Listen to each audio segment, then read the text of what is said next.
We're so glad you've joined us on the ERLC podcast to explore how the Bible addresses important cultural issues pertaining to life, religious liberty, marriage and family, and human dignity, and how we can walk in wisdom for God's glory and for the flourishing of our neighbors. If you're enjoying this podcast and find it helpful, please leave a review wherever you listen. This will help more people find and benefit from what we're learning together. We are grateful for the time you take to join us for these conversations.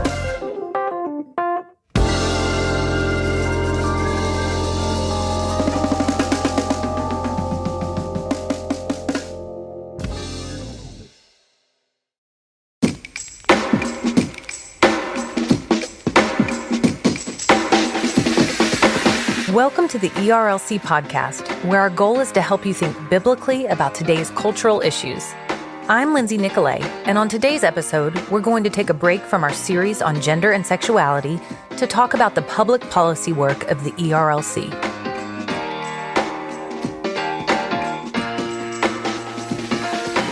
Many of our listeners have expressed a desire to better understand the ERLC's public policy work. September is the perfect time to share about this area of our ministry assignment because it's an important month in our nation's capital and a busy time for our DC team specifically. Today, Hannah Daniel, our ERLC policy manager who works in our nation's capital, and our president, Brent Leatherwood, will break down the what, how, and why of our DC advocacy. Many people may not realize that the ERLC has a full-time presence in Washington, D.C., nor are they aware of the scope of our work. To help us understand some of the fundamentals of representing Southern Baptists on the Hill, one of our podcast producers, Jill Waggoner, talked to Brent Leatherwood. What is the ERLC? What do we do here?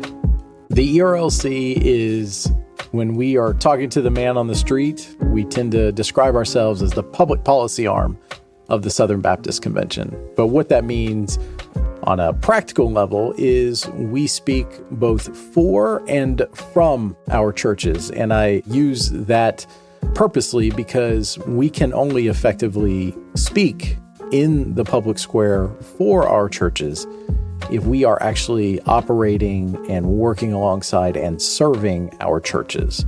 I like to tell people it is from that service that we're rendering to our churches that we're able to effectively speak on the issues of the day, the issues that our churches are dealing with, or the issues that may affect their ability to do ministry. We have been doing this for over 100 years now. And I like to remind folks that this institution, the Ethics and Religious Liberty Commission, even though I guess over that century it hasn't always been known by that name, it has always sought to be a voice that represents the principles of our convention of churches, whether that's policymakers, whether it is to the media. We're always trying to make sure that we are bringing the thoughts and the cares and the principles that guide our churches to the issues of the day. So there are a lot of groups in DC advocating for their various policy concerns. What is so unique about the ERLC and our role on Capitol Hill? The best way I think I can answer that question is from an experience I had last summer on Capitol Hill. We were invited into a meeting with a U.S. senator who was looking forward at that point to the post-Roe moment when there would be no more Roe versus Wade. And this U.S. senator was saying, look, I've brought you here to this meeting because I really want to map out what actual pro-family policy will look like. And I want you, as representatives of the ERLC, to be here because I look at you and I know that you are guided by eternal and unchanging truths.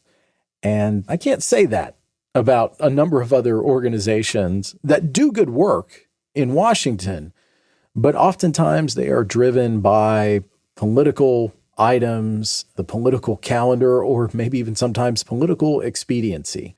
And knowing that a U.S. senator recognizes that about the Ethics and Religious Liberty Commission, frankly, that's the best kind of, I think, endorsement that I could offer here, because it shows that we are different than a number of our peers. And again, a lot of our peers do really good work, but oftentimes they want to do that work and they want to immediately turn it into fundraising appeals or trying to get, some sort of grassroots activism. And instead, we're coming because we're saying, this is what our pastors care about.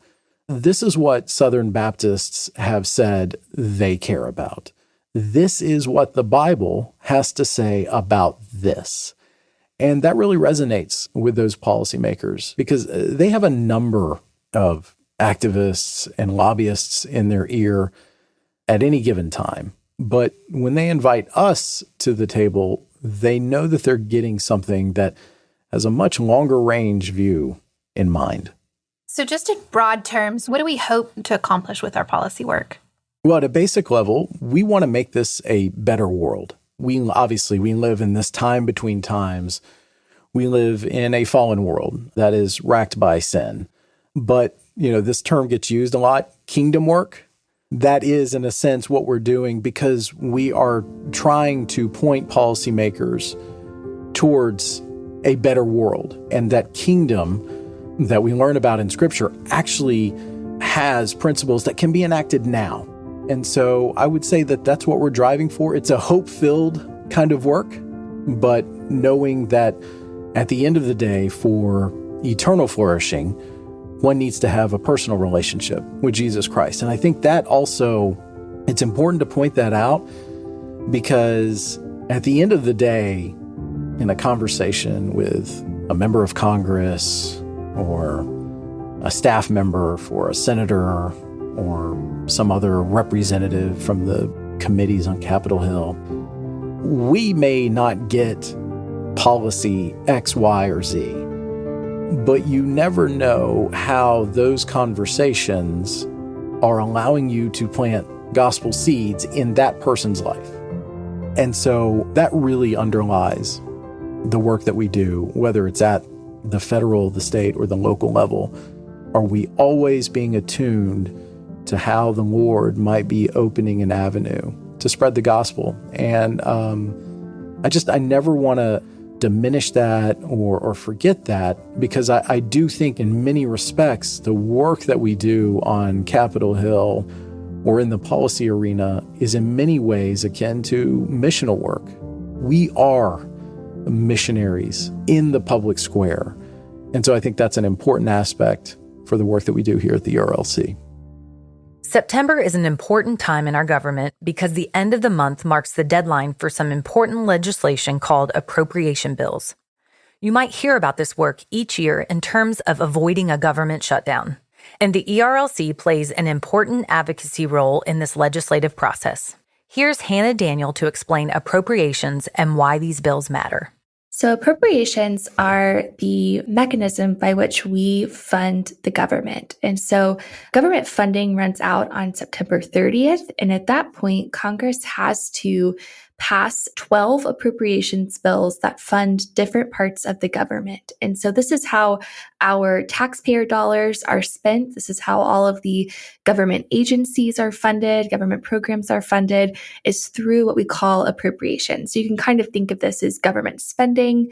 So the appropriations process is something that actually takes almost the whole year. How this should work is that the president in the early spring submits his proposed budget to Congress.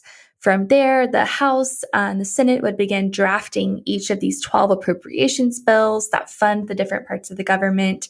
Those would then be passed through the Appropriations Committee. They would pass the House floor, then they would go through that same process in the Senate. Then ultimately they would go to the president's desk, all hopefully before September 30th when the fiscal year ends. However, that is not often how it really does work. So what tends to happen is that the president submits his request. It is largely ignored. And then the House and Senate each began working on different versions of those 12 bills. And for this year, because Republicans control the House of Representatives and Democrats control the Senate, those bills look very, very different. It's a very messy process, but it's one that's really important because this is how our taxpayer dollars are being spent. Trillions of dollars are being allocated. And so we want to have a say in how that money is being spent and what it's going towards. Every year, the ERLC engages in the appropriations process pretty heavily. So we do a comprehensive review of all 24 of these bills, both the 12 House bills and 12 Senate bills. We wade through thousands and thousands of pages of legislative text, really combing through and looking for anything of concern. Specifically, we're looking for issues where government funding could be going to an abortion provider or to fund gender transition procedures or policies that could implicate the consciences of medical professionals or taxpayers. So those are the things that we're looking for. We're also trying to find what are some really positive things that we can support as well. When negotiators are down to the wire and they're trying to decide what gets into a compromise package, we want them to know these are the priorities of Southern Baptist, and we want them to be able to include those in that final package. So after we do our review, we make sure that those concerns and priorities are communicated to people on Capitol Hill, especially those who are involved in those negotiations. So in this year's bill specifically, one really positive thing was that the Hyde Amendment and other similar what we call Hyde family riders are present in both the House and Senate bills. For the last 2 years, the initially proposed bills have excluded these really important protections that prohibit government funding from going towards abortion and protect consciences of taxpayers. So we were really excited to see those be included because that is just a necessary baseline level of protection for those things that we care about. Beyond that issue, though, we continue to see workarounds to those protections, both domestically and internationally, where money is going to abortion providers, which allows them to use that government funding for all of their non-abortion expenses. So if we're thinking about someone like Planned Parenthood, they're able to use government funding to keep the lights on, to pay staff, to pay their building expenses, which then allows them to use all of their other funding streams to perform abortions. And so we're continuing to see money going to these kind of providers and even in increased amounts. So that's something we're really concerned about and will definitely be advocating against. Additionally, the House proposed bills contain some really positive things in regards to stopping payment for abortion travel, stopping payment for gender transition procedures. So we'll also be advocating for things like that to make it into a final package. In addition to the appropriations process, Congress has some other priorities that are of concern to Southern Baptists. Hannah sheds light on a few things that her team is watching closely right now. So Congress has been out on a pretty lengthy recess through the month of August, and they are coming back in September with quite a long list of things to do. In addition to funding the government, which is definitely the top priority for them, they also have to pass what's called the National Defense Authorization Act, or you could hear it described as the NDAA. And what this does is it funds and gives direction to our armed forces. And the House and Senate have both already passed different versions of this bill, but those have to be reconciled through a process called conferencing.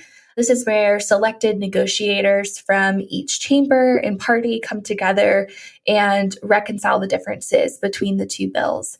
In the NDAA, there were a few things in the House-passed version that we were really excited about and are hoping to see in the final version. These deal with preventing government funding from being used for paid leave and travel for a servicewoman to obtain an abortion, as well as a prohibition on government funding being used for gender transition services. And then there's also some positive provisions around paid family leave that we are hoping to see included in a final package there. In addition to the NDAA, there's a lot of energy right now around protecting children online. I think parents and educators are all becoming more aware of just how dangerous it is for children online and how lacking our current protections are in many ways for them. There's a lot of different bills being floated around and discussed that touch on this issue. It's very bipartisan. So I'll definitely be watching to see if Congress can unify around any particular proposal and eventually get it over the finish line. And then one other thing that the ERLC is watching this fall is the Afghan Adjustment Act. This is centered around Afghans who were brought to the United States after the fall of Afghanistan just a little over 2 years ago. You probably remember that it was just very tragic and fell very quickly. And because of that, these Afghans primarily were people who had worked with our military and were allies while we were in Afghanistan. They were brought here under a tool called humanitarian parole, which allows them to move much faster than through the refugee resettlement process, but it has some drawbacks as well. One of those major drawbacks is that it is only a temporary 2-year status. And the Biden administration has allowed these individuals to extend that status a little bit, but ultimately it is up to Congress to pass a permanent fix that allows them to adjust to a more permanent status here. Right now, they're at risk of losing their work authorization and ultimately could be deported back to Afghanistan if something is not done quickly. And so many of our churches were on the front lines in welcoming these Afghans to our communities, helping them be settled into our communities, our churches, help them find housing and work. And so we definitely want to see something done here that's able to provide permanency to our Afghan neighbors. So that's something else that we'll be watching this fall and hope to see it get passed. While we talk about the ERLC advocating on behalf of Southern Baptists, it's not always clear or obvious as to how we go about that advocacy. Hannah describes what it looks like from day to day. When we are doing advocacy on a daily basis, whether that's in appropriations or in other contexts and on other issues that we care about, we have a lot of tools in our toolbox that we can use to help lawmakers better understand the perspective of Southern Baptists. We are here to help them better understand why these things matter to us, why it's important for not just our communities, but also the broader communities that we exist in. We want to see all people flourish, and good policy allows people to do that. And so we're able to try to communicate that through letters that we'll send to lawmakers. We also can work in coalitions with other partners who are like-minded on our issues and kind of bolster our influence through working together. We will meet with members of Congress and their staff, helping educate them on these issues, and then also advocating for them to take positive actions or to push back on bad policy. So there's a lot of different ways we can do advocacy, and each situation, each issue often requires something a little bit different.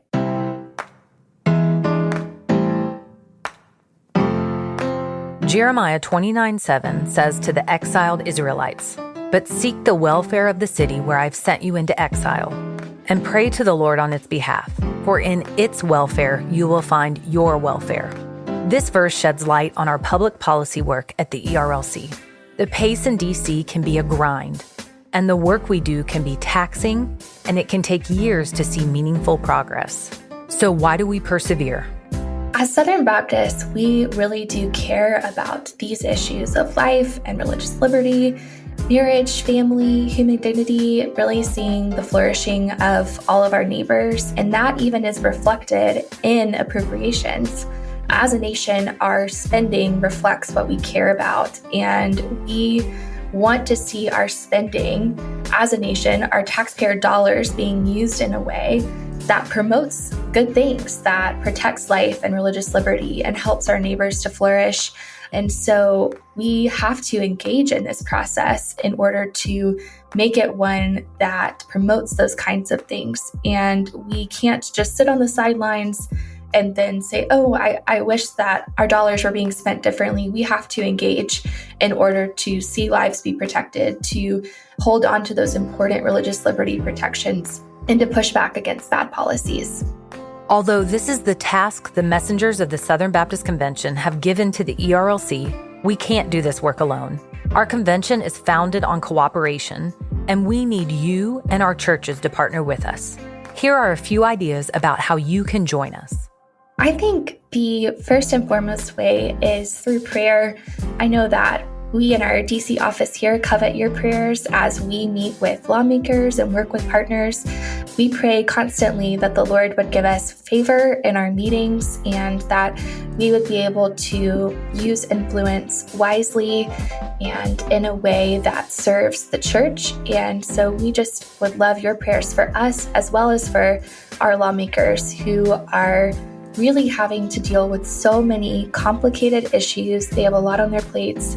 And we are just praying that they would be wise in how they deal with these issues and would come to take action on things that are difficult, even if that requires some political courage. Another thing I would say is that we would love to hear from you. It's always helpful when we are going to meet with a member of Congress or their staff to be able to say, this is an issue that Southern Baptists really care about. And it's helpful for us to be able to point to conversations that we've had with you to underscore the realities of how this is impacting your life, how this is impacting your church and your community, why this is something that you care about. And so I would love for you to partner with us in those ways. And then I also would say that you always have the ability to call your member of Congress, both your state and local legislatures as well. But your members of Congress are here to serve you ultimately. And it is helpful when you're able to call and say, hey, I care about this issue. I want to raise my voice in that way. That's something that you have the power to do. And it is my hope that the resources that we produce at the ERLC, that we are giving you the tools to be able to do that well. Politics is rife with conflict, chaos, and confusion in our society. And this has even crept its way into our churches and how Christians are interacting in the public square. And while politics is important, it's not ultimate.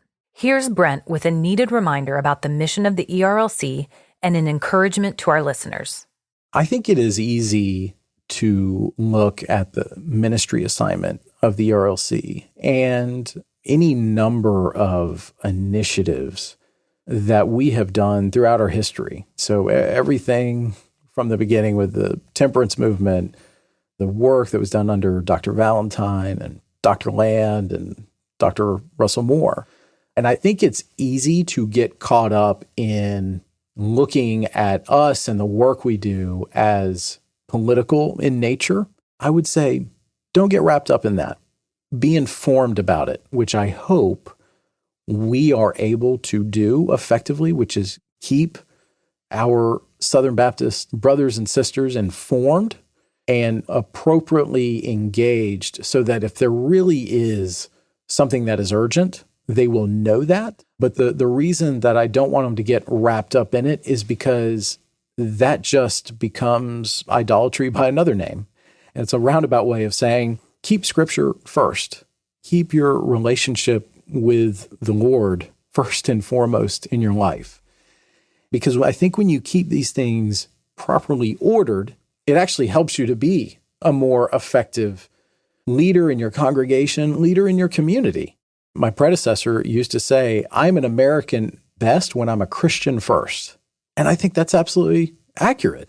So let's keep the Bible first and foremost, because too often in our modern day culture here in America, we end up compartmentalizing our life. Like, okay, we've got the gospel over here, and we've got my personal life over here. We've got my work life over here. And a lot of times we do this. And I've got my political life over here. And I think we need to make sure that the gospel is actually running through all of that first. Because when we don't do that, when we get off kilter and we start segmenting our life in these different ways, that's where we can start building these idols. And so I hope that we are able to model for our listeners that we are about the gospel first at the ERLC. And we're about taking the gospel to people who've never heard it before. And that's really what drives us, more so than any particular policy item. And so I hope that we're able to model that for them effectively. And I hope that our listeners are actually able to duplicate that in their own lives, in their own contexts, in their own congregations, and in their own communities. That's the heart of the ERLC, taking the good news of Jesus Christ to the lost. As we represent the interest of Southern Baptists before our legislators, our ultimate concern is to help shape a society where the gospel is freely proclaimed, people are free to respond, and the principles of God's word are put into action. When vulnerable lives are protected, the needy are cared for, and our society's foundational institutions are flourishing, the wisdom and beauty of God's ways are on display to our neighbors. Join us next time as we jump back into our series on gender and sexuality and trace the changing cultural landscape that led to the sexual revolution. The ERLC podcast is a production of the Ethics and Religious Liberty Commission. It's produced by Jill Waggoner, Lindsay, Nicolet, and Elizabeth Bristow. Technical production is provided by Owens Productions. It's edited and mixed by Mark Owens. Thanks for listening, and we're looking forward to being back together with you next time.